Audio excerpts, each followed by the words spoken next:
Show of hands, how many of you have a favorite pair of shoes? Wow. I believe that everyone has a soul that is the vision of someone's dream. I mean, what other premise would you expect from a shoe designer?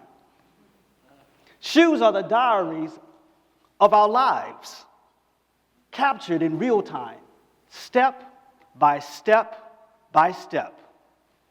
I remember when parents would cast their children's baby shoes in bronze.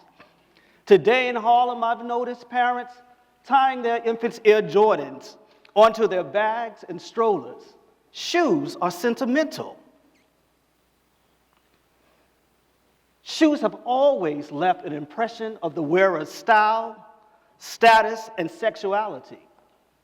Marilyn Monroe said, "Heels are a woman's best friend."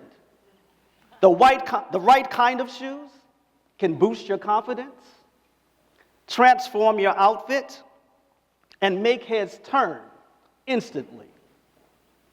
I like to say my shoes are Viagra without the side effects.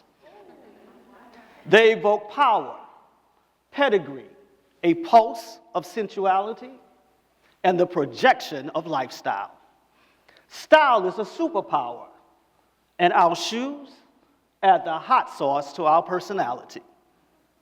Generally, I can tell a lot about a woman by the shoes she's wearing.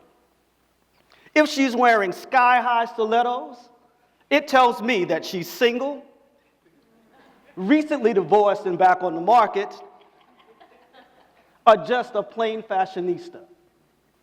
Flats tell me that she's practical, able to run for help if needed, and has an occupation that requires her to stand on her feet for an extended period of time. Sneakers say she's fit-focused and has one kid as a personal trainer. Crocs indicate that she's a strong swimmer, has several kids, seeking relaxation, and looking for the nearest prayer station. She's a ride-or-die chick.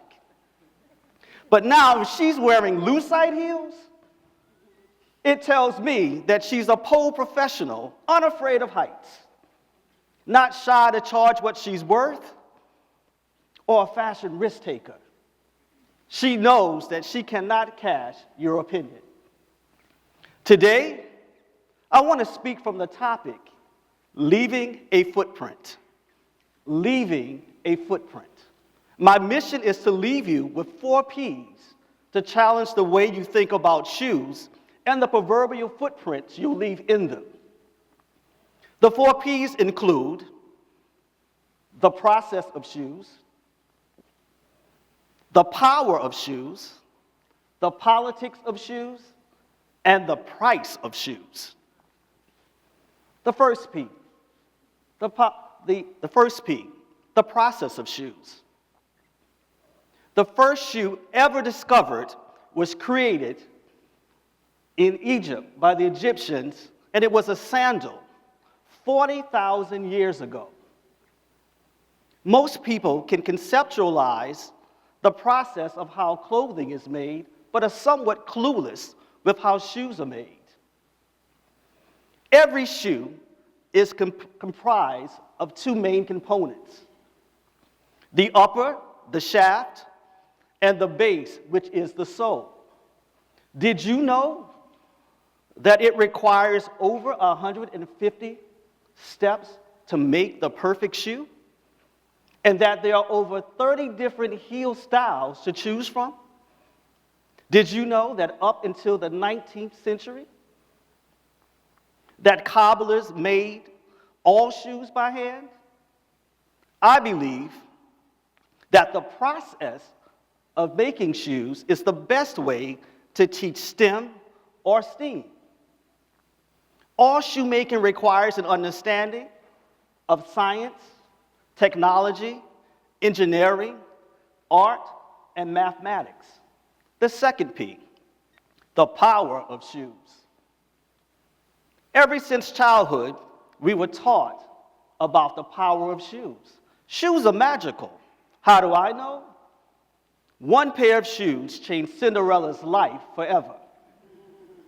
The Egyptian fairy tale taught us that haters cannot walk in our blessings. Our feet are not cookie cutter. And just because we can force our foot into a shoe or a situation, it does not mean that it will be the best fit for us. Shoes have power. Look at Dorothy in The Wizard of Oz. 3 clicks of her heels in ruby red slippers, and she was transported home. Shoes are the chariots of our soul. They take us places. I learned about the power of shoes firsthand from my grandmother, Queen Esther. As a young boy, she would sit me on her bed and ask me, what pair of pumps should she wear to church? I was amazed at how her body would morph up in height. I thought it was magic. As I grew older, I realized that the power was in her heels. Biologically, heels force a woman's body into a natural state of arousal, in which the foot becomes extended, the back becomes arched, the buttocks protrude. Shoes have power. Do you remember the shoe bomber? Boom! I mean, it blew my mind. Or what about that time when an Iraqi journalist threw not one of his shoes, but both of his shoes at President George W. Bush during a press conference? He became a worldwide celebrity after throwing his shoes. Shoes have the power to shift your social status, whether on or off. Now, apparently, I didn't know that my mother received the memo. I remember one day, I thought I would test out my manhood on her and talk back.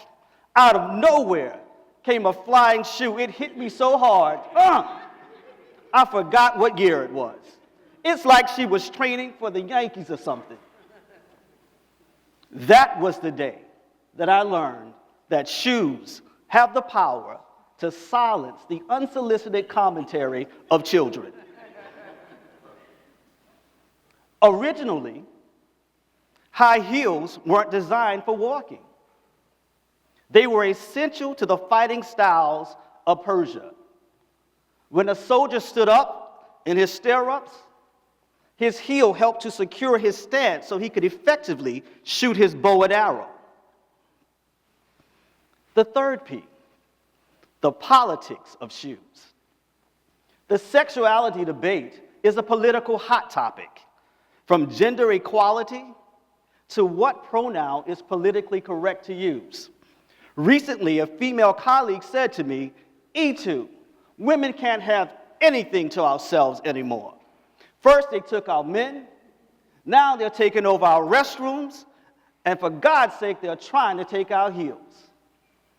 I replied, well, I can't address the reasons or circumstances that lead a man to his sexual choices. However, I can effectively address men wearing high heels and debunk a few myths along the way. Men were the first to wear high heels, and a man's legs were considered a standard of beauty up until the 18th century. Kings in Europe during the Renaissance period often wore very high heels to demonstrate their supremacy. King Louis XIV is credited for spreading the popularity of men wearing high heels. Since he was only 5'4", you can see why he loved heels so much. Contrary to popular belief, women started wearing heels to masculinize their outfits in the 1630s. So there's a lot you can learn about heels and how they shape our society. Also, the last P, the price of shoes. I know what you're thinking. I'm not going to give you the $800, the $200, or your Payless. Choosing the wrong pair of shoes can cost you more than what you paid for it. However, the biggest problem comes when we actually fall in love with the style of the shoe and not the fit. We often shortchange ourselves by shopping for shoes at the wrong time of the day. You should always shop for your shoes at the end of the day, and your measurement should be taken according to your largest foot. Failure to do so will give you what I call the Etu vegetable melody: corns, onions, and bunions, with a hot side of blisters and calluses. Now, there's a question that I've been waiting to ask you, been itching, in fact. How many of you, by a show of hands, own more than 5 pairs of shoes? Wow. Your bonus P is privilege. Did you know that over 600 million people worldwide don't own 1 pair of shoes? That's why I created my Solesville Foundation, to save souls one step at a time. Now, I know you're sitting there and you're probably saying to yourself, what am I going to do with all of this shoe stuff? Well, the next time you go shopping, I want you to remember 3 P's. Well, actually, 3 things. I gave you 4 P's. The first is, what do my shoes say about me? Are these my size or just my style? And ultimately, what footprints am I leaving behind? Because someone may just want to walk in my footsteps. Remember, shoes are the diaries of our lives, captured in real time, step by step by step. Thank you.